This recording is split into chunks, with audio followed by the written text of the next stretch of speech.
Hola amigos de Noticias de Hoy, y sean bienvenidos a las últimas noticias de Estados Unidos y el mundo.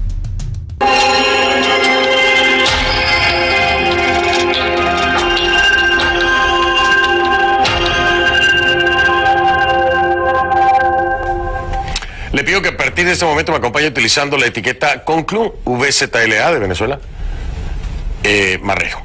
Ahí está, Conclu VZLA Marrero. Esa es la etiqueta, porque le vamos a dar seguimiento al caso de Marrero, que es lo que provoca precisamente la reacción del secretario general de la OEA, Luis Almagro. Conclu VZLA Marrero. Ahí está en pantalla, por favor, sus comentarios. Con esta etiqueta me cuenta en Twitter, @soyfdelrincón, @soyfdelrincón.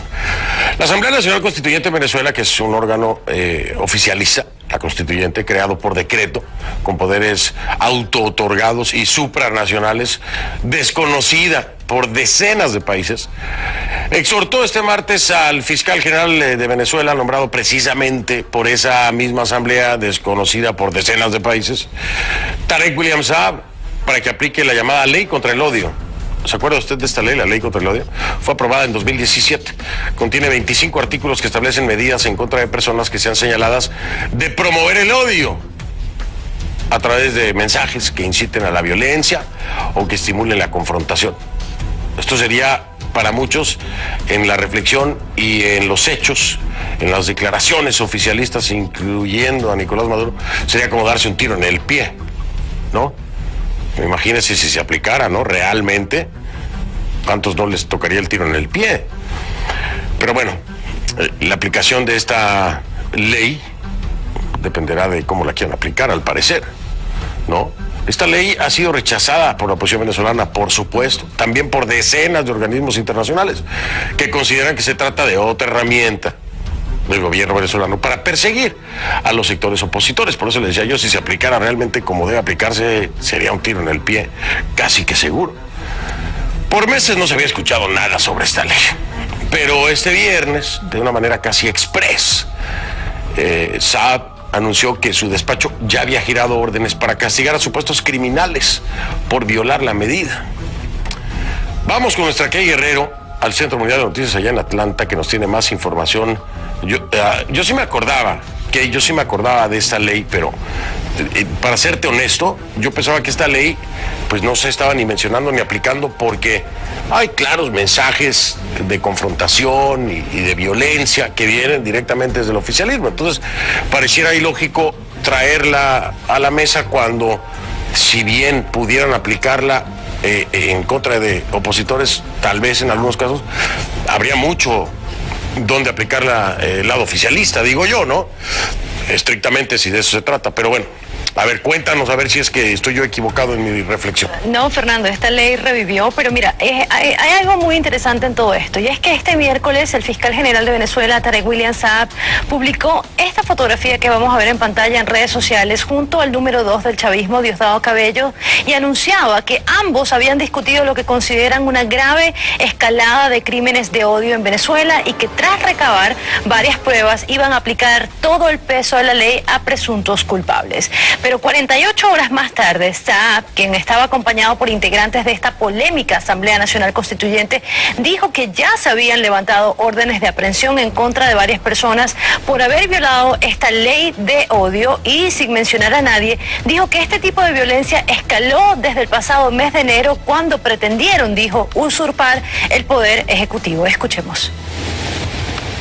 Sujetos que hayan usurpado el poder son autores intelectuales, porque en sus Twitter, en sus redes, llaman a matar a chavistas, llaman a golpear a personas identificadas con algún poder público nacional.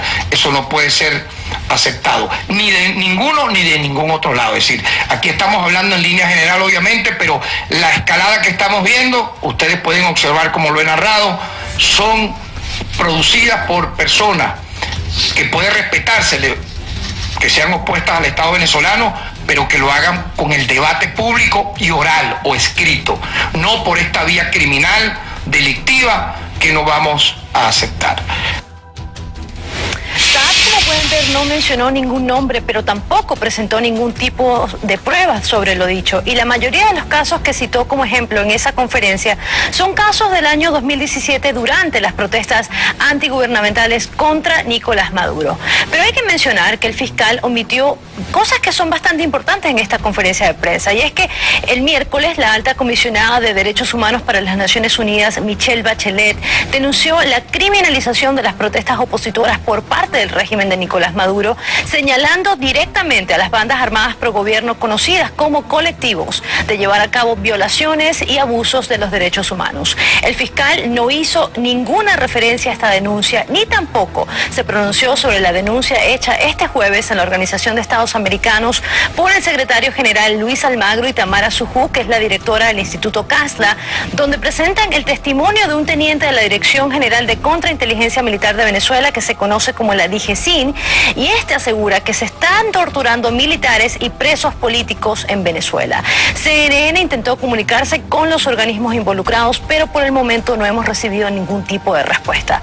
Ahora, en esta sesión, Almagro también condenó lo que considera la pasividad de la comunidad internacional para con el caso de Venezuela y rechazó abiertamente la detención de Roberto Marrero, que es la mano derecha de Juan Guaidó, como sabemos, presidente de la Asamblea Nacional de Venezuela y reconocido por más de 50 países como presidente encargado de ese país. Escuchemos lo que dijo Luis Almagro. Nuestra respuesta no puede ser un comunicado de condena. Esos tiempos ya están pasando, ya son completamente insuficientes. Comunicados de condena, se llevaron preso a Marrero. Cuando se lleven preso a Guaidó, ¿qué hacemos? ¿Otro comunicado de condena? Esa definitivamente no es la clase de respuesta que la comunidad internacional tiene que dar a situaciones como esta. Allí está la pregunta, Fernando, ¿qué hará la comunidad internacional si detienen a Juan Guaidó? Es un caso hipotético, pero Estados Unidos ya ha prometido tener una respuesta contundente, Fernando. La pregunta de Almagro es completamente racional, válida y contundente, ¿no? Claro, es completamente válida, Kay, es completamente válida. Además, hay que ser claros y decir las cosas como son, como lo has hecho tú. Cuando se trata de señalamientos por parte de organismos internacionales, como la Alta Comisionada de los Derechos Humanos de la ONU, como en su momento la OEA, como la CIDH, vaya, el Parlamento Europeo, o sea, hay una cantidad infinita de señalamientos de violaciones de derechos humanos, de mil cosas, ¿no? Nunca se escucha por parte de ningún miembro del régimen de Maduro hacer mención a cada una de estas cosas. Nunca se escucha. Y si se escucha algo es para rechazar contundentemente lo dicho por fulanito de tal y por perenganito de Abraham. Entonces, ¿qué imparcialidad representa esto? Cuando se le preguntó, y yo sé que tú lo viste, Vladimir Villegas, que lo conocemos bien, periodista venezolano, en su programa le pregunta directamente a Saab, le dice, ¿en Venezuela se tortura? Y Saab le contesta, yo respondo como se me da la gana. Digo yo, no. Si dice que es funcionario, responda como eso, como funcionario. La realidad es esta, que y estarás de acuerdo conmigo. Y si no, me lo dices. No, estoy de acuerdo. Comunicados de condena, ¿cuántos hay? Cientos, decenas, muchísimos comunicados. Pero... cientos, decenas de comunicados de condena. Sí, como tú lo dices, no cambian absolutamente nada, pero es la realidad del gobierno venezolano y nos llega un caso incluso aún más cerca acá en CNN. Fernando, si te acuerdas, la semana pasada Maduro citaba un artículo de CNN que hablaba sobre ese intento de magnicidio en su contra el mes de agosto y me parecía algo muy irracional porque estás citando un medio que está censurado en Venezuela, un medio que ni siquiera las personas que siguen su gobierno pueden leerlo, pueden verlo. Entonces es bastante interesante cómo deciden cuándo mencionar un comunicado, cuándo deciden cuándo mencionar un artículo. Exactamente, acabas de ponerle la cerecita al pastel con ese ejemplo. Que tengas un excelente fin de semana, como siempre. Mil gracias por tu trabajo. Gracias, Fernando. Buenas noches.